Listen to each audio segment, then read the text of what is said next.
பழனி அருகே தனியார் பேருந்து ஓட்டுநர் பேருந்தை இயக்கிக் கொண்டிருந்த போதே நெஞ்சு வலியால் மரணம் அடைந்த நிலையில் நடத்துனர் துரிதமாக செயல்பட்டு பேருந்தை நிறுத்தி பயணிகளின் உயிரை காப்பாற்றியுள்ளார்.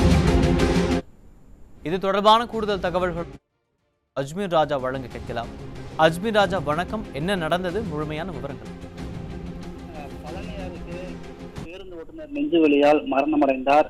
பேருந்தை ஓட்டி சென்ற போது நெஞ்சுவலி ஏற்பட்டு நடத்துனர் விரைந்து செயல்பட்டதால் பேருந்து விபத்தில் சிக்காமல் தப்பியது.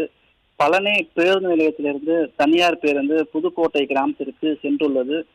பேருந்து ஓட்டுநர் பிரபு இயக்கி சென்றுள்ளார்.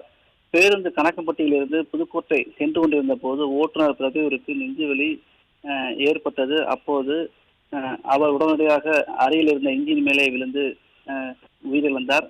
அருகில் இருந்த நடத்துனர் பிரபு மயங்கியதை பார்த்து விரைவாக செயல்பட்டு பிரேக் இயக்கி சாலை ஓரத்தில் இருந்து நிறுத்தியுள்ளார்.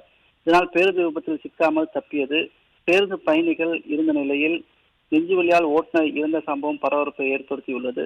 தகவல் அறிந்த சத்திரப்பட்டி காவல் ஆய்வாளர் கவிதா விசாரணை மேற்கொண்டு வருகிறார். நெஞ்சுவலியால் ஒருவர் பேருந்து இயக்கிய போது உயிரிழந்த சம்பவம் பெரும் பரபரப்பை ஏற்படுத்தியுள்ளது. இவர் ஓட்டுநரின் சாமர்த்தியத்தாலும் நடத்துனர் உடனடியாக பிரேக்கை அழுத்தி கொடுத்தியதால் பேருந்து பயணம் செய்த பயணிகளுக்கு எந்த ஒரு அசம்பாவிதம் நடக்காமல் பாதுகாக்கப்பட்டனர். அருண் பாண்டியன். அஜ்மீர் ராஜா, உங்களுடைய விரிவான விவரங்களுக்கு நன்றி.